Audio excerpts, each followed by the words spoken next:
kind of start talking about here 22 Creedmoor, 25 Creedmoor. What's the difference between the two? What's the advantages and disadvantages between the two? Ultimately, I think these are the two best Creedmoors, the 22 Creedmoor and the 25 Creedmoor. Give kind of the best of both worlds in each one. Here we're going to go over the 22 Creedmoor. Here's the from the Hornady website where they talk about the 22 Creedmoor. And this is we're going to do in the ELD match. Um, and so basically, when you're looking at the 22 Creedmoor, there's nothing new. I'm a huge fan of it. You guys know I took it to Africa, shot some game with it in Africa. I've killed plenty of coyotes with it and stuff like that. So your average velocity for 22 Creedmoor with 24-inch barrel, which is 3285, which I can attest. I actually get over that in some of my rifles. So they're doing really good in that. And then they've got a little bit of trajectory chart here. We're actually going to look at a different one. And when we compare the two. And then we get down to the offerings right now. So you got two other offerings, Precision Hunter and the Super Performance. And then your G1 BC is 0.485 for this ELDM. So that's kind of like the basics for the 22 Creedmoor here. We're going to get a lot more data on it and everything like that. But this is definitely a very flat shooting and speedy cartridge here. And so we're going to look at the 25. So here's the 25 Creedmoor. Oops. Scroll back up here. So 25 Creedmoor, 134 grain ELDM.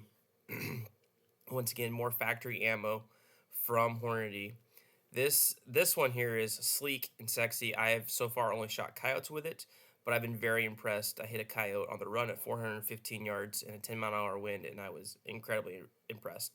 So muzzle velocity of 24-inch barrels, 2800. I actually get about 2830 out of one of mine with a 24-inch barrel. So very impressed with it so far. Like I said, we'll go into more of the drop chart and everything like that. So as you can see, it's at least 400 feet, probably slower than the 22 Creedmoor, but with that bigger bullet, it's gonna make up for it in the G1. As you can see, it's 6.645. And then Hornady also is offering in the 128 grain ELDX Precision Hunter. So you got both offerings right now, hunting and a match offering from Hornady in 22 and 25 Creedmoor. So if we go into here, we've got you go into Shooter's Calculator. Here I've got all the data implemented into the the screen here. As you can see, 22 Creedmoor ELDM, the BC. Oh, we gotta change the bullet weight. That's not a 180. Glad I caught that. That is an 80 grain. So we're gonna create graph. There we go. Okay. So here we go. So we've got, let's see here. I got to redo the whole thing because the whole thing has changed. So let's see here. Let's double check here. For some reason, my graph reset here. So the BC is 8.5. That's right. So BC of 4.85. Okay, and we're at. I'm not sure why this all changed. 3285. Site height. We'll make this what's the same, hopefully, as the other one. There we go. Okay, we're gonna create a graph now. That was weird. Okay.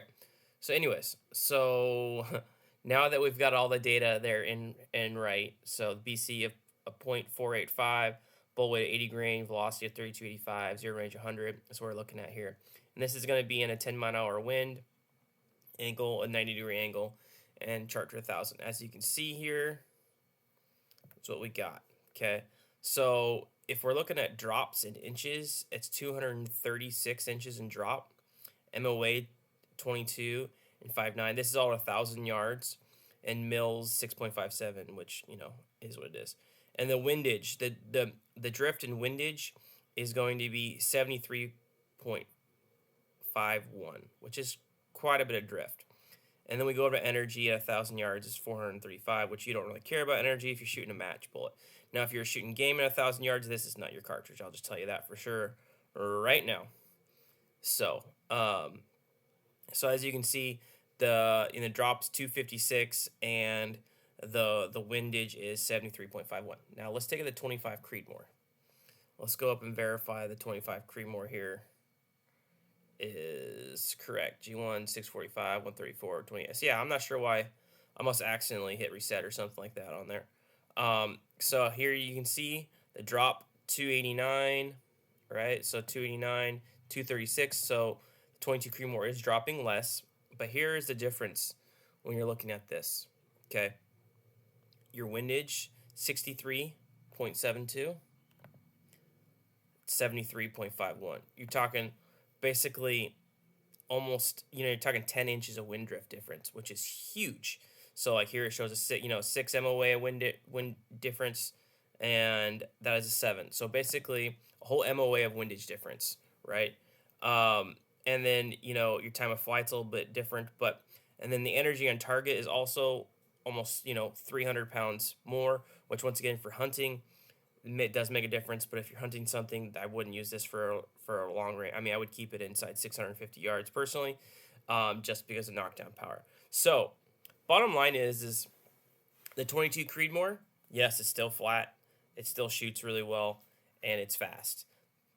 Now, with the 25 Creedmoor, where my opinion this takes over the 22 Creedmoor, especially for shooting matches or targets at long range, is the wind drift. You can dial all day long if you want for elevation, right? Dial, dial, dial, you'll be good. Windage, that's where you're usually someone's gonna get, caught, right? Because they're learning to read the wind. Now this leads for a little less, mistakes when it's basically 10 inches of wind drift difference. I mean, that's a 1 MOA target at range, right? So if you're shooting a 10-inch piece of steel and you aim for the center of it, you're gonna miss it most likely.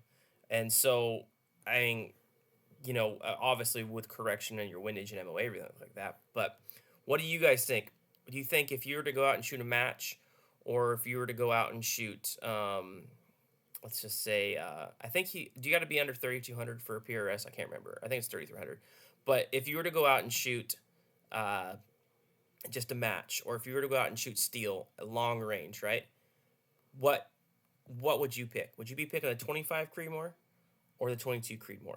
Now, if you just want to go and shoot like coyotes at 200 yards, the 22 Creedmoor will do it all day long. Now, if you're going to shoot into somewhere in like Wyoming where the wind is very strong, or different parts of the country, you probably want to go with the 25 Creedmoor. A little more bullet behind you, a little bit better at bucking the wind, but you obviously, there is more of a drop. So I am curious to see what everybody has to say. What do you think, the 22 Creed or the 25 Creed? Which one would you be picking if you wanted to go out and just bang steel at 1,000 yards, or potentially just go out and shoot coyotes at longer range? Let me know what you guys think. Appreciate it. Catch you guys later.